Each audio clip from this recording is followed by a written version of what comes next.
মুমিন কখনো হেরে যায় না। মুমিনের হারাবার কিছু নাই। মুমিনের জীবনে যদি আনন্দ আসে, মুমিন শুকরিয়া করে, শুকরিয়া করলে সওয়াব আছে না নাই? আর মুমিনের জীবনে যদি দুঃখ আসে, মুমিন সবর করে, ধৈর্য ধরে, ধৈর্যেও সওয়াব আছে না নাই? তাহলে আমাদের সব দিক দিয়েই তো লাভ।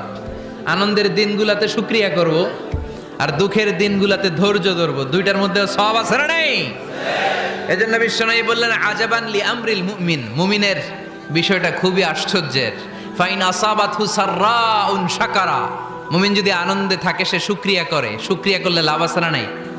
ওয়াইন আসাবাতহু দাররাউন সাবারা, আর দুঃখে পড়লে সে সবর করে, ধৈর্য ধরে, ধৈর্য ধরলে সওয়াব আছে না নাই?